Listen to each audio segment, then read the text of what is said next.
Welcome to The Story. I'm David Molko in for Pat Doris tonight. We're going to check in with Pat in just a bit as he heads to Eastern Oregon on a reporting trip. But first, we want to take you up to Puget Sound with the story of an Indigenous man who went missing and a family who says they had an impossible time getting authorities to investigate. Some within the Indigenous community say, sadly, this is nothing new. They've become experts at finding their own. And that is tonight's big story.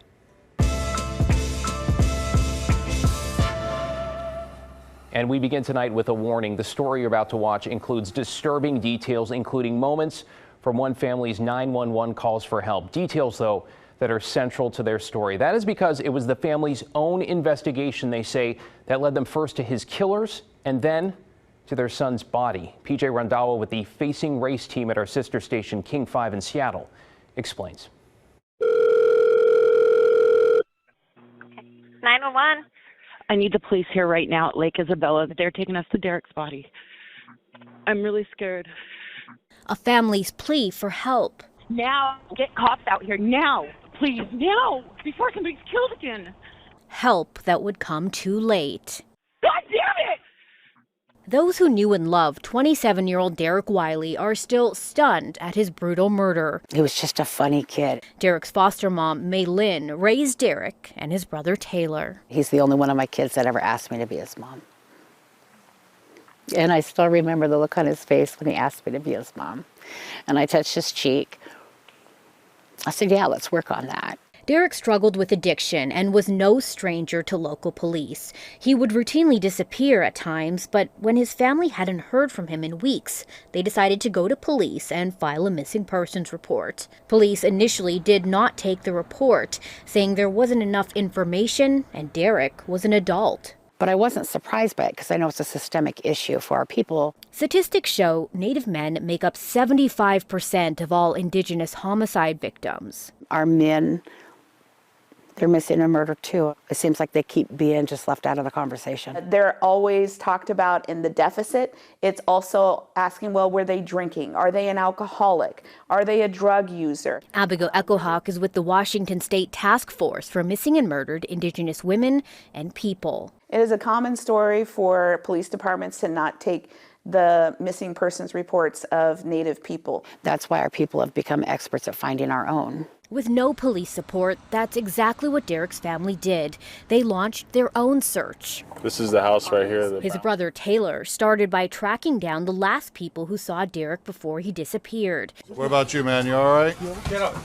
I'm straight. What's going on? His cousins, Jordan and Jero Affo. My name is Jero Affo. Seen here on police body camera video during an unrelated disturbance call weeks prior. Everything just happened so fast. Taylor went to their home, hoping to find clues on where his brother was. Maybe they knew something important. Instead, he says he got a confession about the worst possible outcome. I just asked him, I was like, you know, where do you want me to go? I was like, where is he? And then he gripped my hand and he said, I killed Derrick. I killed him. And as everything just kind of went numb. Shaken, Taylor went to the Shelton Police Department for help, where he gave them this statement detailing Jero's confession. He's like, I just choked him. I said, he's for sure not alive. No, he's not alive, man. He's not alive. I know he's not alive. I'm sitting here looking at the eyes of somebody who just took my brother's life, you know? Derrick's family say they begged Shelton PD for help in recovering his body and arresting his confessed killer. But that help was slow to come.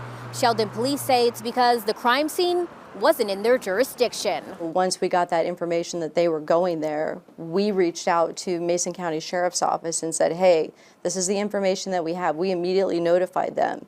But it's their jurisdiction. On their own again, the family continued their search to find their brother by convincing Jordan Affo to drive them to Derrick. Jordan took the family to Lake Isabella State Park. Jordan gets out and he had his head down and I was like, let's go find him. Where he led them to Derrick's dismembered remains. How could you do this? What is wrong with you? Taylor's grief at this moment is captured on audio recorded by the family. I can't believe this. I know this. Stop. I can't see Derrick, man. That's why I said we should wait for the cop. You butchered him. The family's cries reflect a sobering, sad reality for many Indigenous families. I know that that is pain and that has been amplified as a result of the lack of resources, of the way that her family was dismissed, of the way that she has continued to struggle to get justice for her son. We tried to get somebody to come out here with us, I wish you guys would have waited for law enforcement to get there before we did this. but then it might not would have happened. Got 5 officers and 1 canine. That'll be us tracking. Roughly 2 hours after Giroux's confession. I can't see the body. He's somewhere underneath these logs. They hit him in the little, water area. Body camera video shows police finally arriving. Well, we're not really looking or waiting for the crime lab to get here, but he's in pieces out here. Jordan and Giroux Affo were arrested that night. Because she's praying up and he's praying down, right? These days, Malin's grief has a physical form. Morning prayers for our missing and murdered is one of the stone sculptures that we just had installed. Stone carvings she created while grieving Derrick now occupy a very public space in downtown Seattle. You know, that rock was born 15 million years ago. And that rock knew that my son was going to be murdered. And it knew it was going to be part of my healing process. And it knew it was going to be a voice for our people. Spin it this way. I want the woman's face facing me. Her voice is now a part of the state task force for missing and murdered Indigenous women and people. That way the thunderbird goes through the trees. Pushing for more police accountability so no other family has to suffer like hers. And it's going to take the people to uphold justice. The people to say, no, we want accountability and we want it now. For Facing Race, I'm PJ Randhawa. So let's talk about accountability. This past December, the Affo brothers, those are Derrick's cousins again, pleaded guilty as part of a plea deal. While court documents don't spell out a specific motive, police believe Giroux strangled Derrick during an argument. Now, Giroux pleaded guilty to first-degree murder and received a 20-year sentence. His brother Jordan confessed to what is called criminal assistance, helping dump Derrick's remains. He received a 5-year sentence. Derrick's foster mother says it brought some level of closure. She said she felt she was heard by the judge, and that day, in her words, the justice system worked. We have an update tonight on a topic we covered last week, one that has received a lot of feedback. It involves a so-called culture war, in this case specifically books in school libraries. Now, challenges are on the rise in Oregon, and this particular discussion centers on the West Lynn Wilsonville School District. Now, some parents there are trying to get a set of 8 books taken off of shelves across the district. They cite the sexually explicit nature of some of the passages within those books, and yes, some of it is explicit to the point that we could not show or air it here on the story. So here's what's happened so far. The books were placed under review, meaning they were getting a look from a committee that's made up of parents, teacher librarians, other educators, and people from the community. So this evening, right now, in fact, there is a school board meeting about to get underway where the superintendent is set to talk about the review, expected to talk around 7:15. If we get an update at some point, early or later, we'll bring that to you. Otherwise, we'll let you know how things go tonight, during tomorrow's show on the story. Meanwhile, let's get a look at some of your thoughts here, and let's just say your emails and voicemails contain their fair share of expletives and writing in all caps. The majority of your comments were against removing the books. So let's start there. I have a real strong feeling about people who want to ban books that they don't approve of with school libraries or public libraries. There are all types of books for all types of people, and no one has the right to tell me, my children, or my grandchildren what they should or should not read. Sometimes I picked up a book and I'm going, this doesn't interest me at all. And other times I thought, wow, I never would have thought this book was so good. If you don't like it, fine, dandy, then don't check it out. Tell your children not to check it out. But do not tell me, my children, or my grandchildren that they cannot read a book. All right, thank you, Judy. Now, here's what Chet said. These moms have no right to tell my kids what they're allowed to read. They are anti-American, spitting on the First Amendment and the freedom of everybody else to make their own decisions. Thanks for that, Chet. This next comment comes from someone who says they work within libraries in the Portland Public School District. Take a listen. As an educator, I encourage parents to be involved with their children, but I want them to understand that some students need and want and find acceptance in those controversial books, not all students are at the same level of maturity are going to be searching these out. Everyone has a genre that they're interested in, and reading a gay novel does not turn them into a gay person any more than reading a World War II novel turns them into a soldier. So there's enlightenment in both instances, and it helps to build familiarity with any subject, then that leads to empathy and understanding.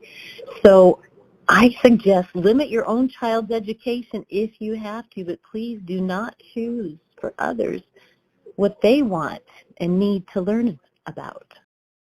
All right, thank you, Diane, for leaving your perspective there. Finally, we heard from a fourth grader. A quick note, we did get permission from a parent to use his comment on the air. Here it is.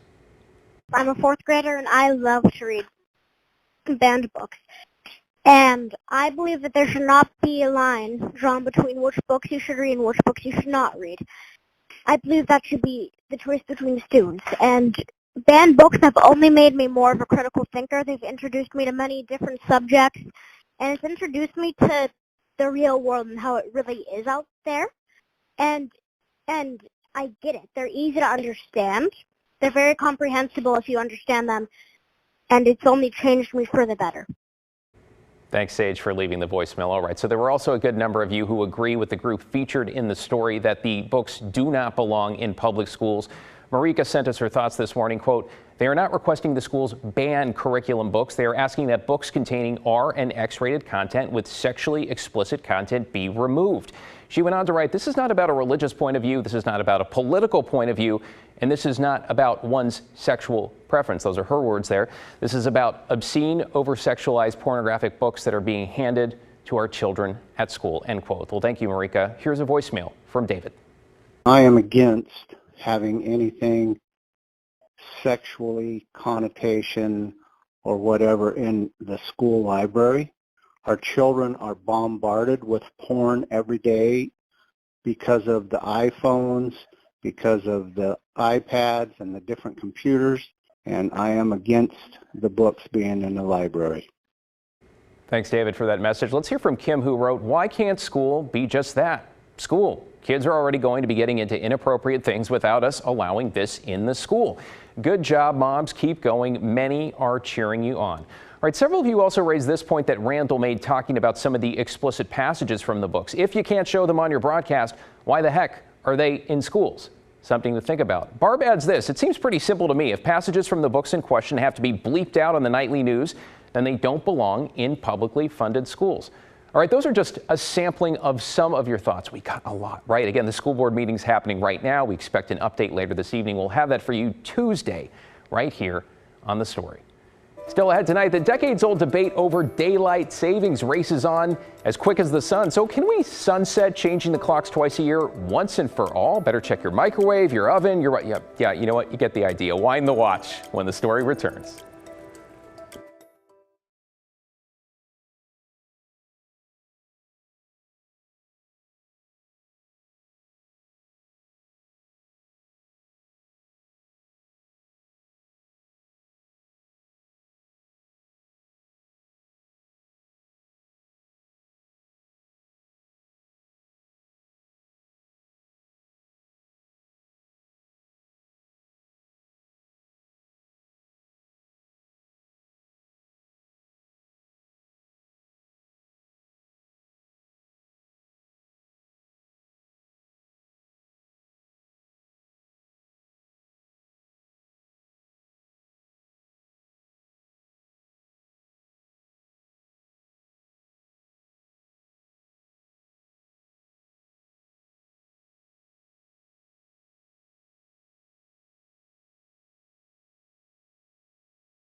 Well, let's take you outside this Monday evening. It was so gloomy in the Rose City, we thought we'd head out to Cannon Beach. Notice anything?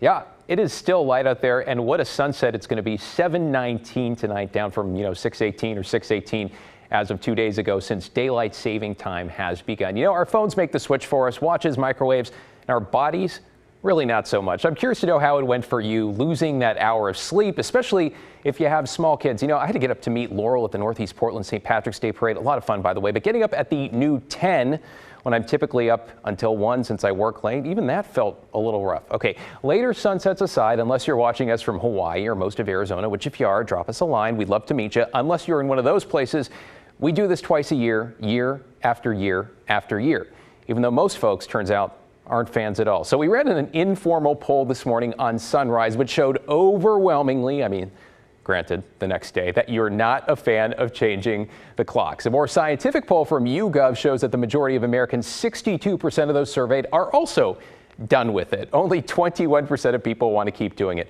All right, so what to do? Keep daylight saving time year-round, have more sunlight into the evenings. Standard time would give us more sunlight in the mornings. That's another option. So here in the Northwest, whatever we do makes a pretty big difference, right? So if we keep daylight saving time, I know sometimes I want to say daylight savings time, but that is it without the S.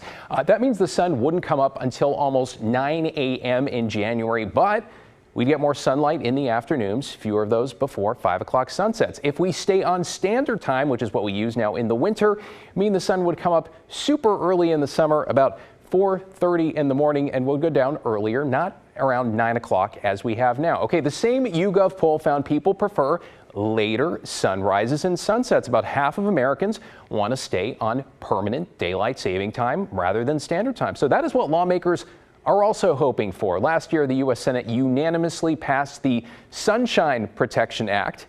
It would keep all of us on America on permanent daylight saving time, but the bill stalled in the House, as they sometimes do. Florida Senator Marco Rubio introduced it again this year. Oregon Senator Ron Wyden is a co-sponsor, and so is Washington Senator Patty Murray. Now, I hear you asking, didn't Oregon already vote for this? The answer is yes, but it's going to take a lot more work until we can actually stop changing the clock. So ahead of his trip to Eastern Oregon, Pat Doris got busy and filed this report to help explain. We're all familiar with our twice-annual cue to spring forward or fall backward. But didn't Oregon and Washington get rid of this? Yes, we'll get to that. So why are we still changing the clocks, and how did we get here? Well, back in 1966, Congress passed the Uniform Time Act, establishing daylight saving time nationwide. By the way, it is saving, not savings. Oregon was already on board back then, having done the same 4 years before that. The idea to turn the clocks forward 1 hour on the last Sunday in April and then turn them back on the last Sunday in October. Basically, it lets humans make better use of daylight as the sun rises and sets later and later throughout the summer. The official time change happens at 2 a.m. when most of us, hopefully, are asleep. In 2005, Congress extended the daylight saving time window, scheduling us to spring forward in March and fall back in November. Well, a lot of people find these frequent time shifts kind of annoying. Some states like Arizona don't observe daylight saving time at all. In 2019, Oregon and Washington decided to take a page out of their book. But lawmakers instead passed a bill to keep both states on daylight saving time all year round. In other words, the schedule we use during the summer would become our schedule all year. But, and this is key, none of us can actually make that switch yet, because for that to happen, we need approval from Congress and the President. In short, we're stuck in legislative limbo waiting on D.C. And that's how we got here. And there we go. So what do you think? Stop the clock changing, and if so, which way should we go? Are you a fan like me of later sunsets? Admittedly, that's because I work until midnight every night and don't really like the morning sunshine, plus a little more time to get out in rivers and lakes late into the evenings. All right, send us a note at thestorykgw.com. You can leave a voicemail. The team listens to all of them. That magic number, 503-226-5090. By the way, one last reminder, this is the time of year when officials recommend you check your smoke detectors and think about replacing those batteries. All right, you might be sitting at home thinking, that is not Pat Doris. I mean, the kind of tie, right, gives it away a little bit. Well, thank you for your patience. He's on a reporting trip headed east. He sent us an update with exactly what he is working on when the story returns.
Hey guys, Pat Doris checking in. We're on the road with photographer John, producer extraordinaire Shelley.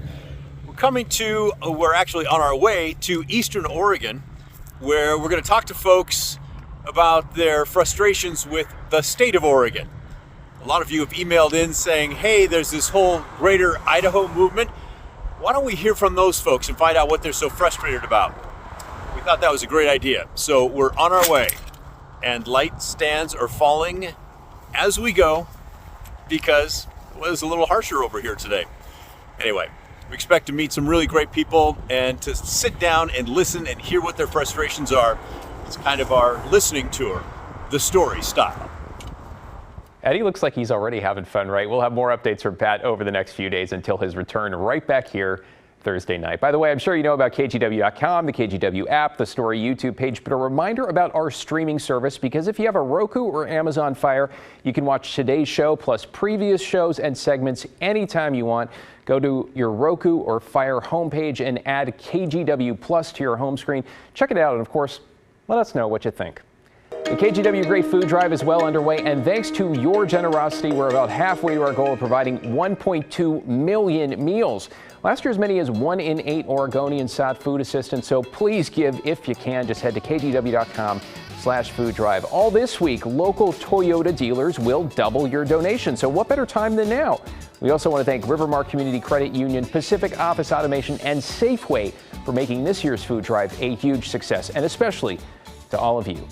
Hey, it may be a bit of a gloomy Monday in the Rose City, but glass half full. The sun is not going down until 7:14. Yes, there is a warm-up on the way. Matt's got that at 6:30. Meanwhile, keep sending your thoughts to the story at kgw.com. Pat may be somewhere out there, but the rest of the team is right here and ready to dig in. We are back right after this.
Well, thanks for joining us on this Monday. A reminder, we never take your time or your feedback for granted. I'm going to see you right back here tomorrow. Meanwhile, Laurel Porter has just popped in across the studio because KGW News at 6:30 starts right now. This is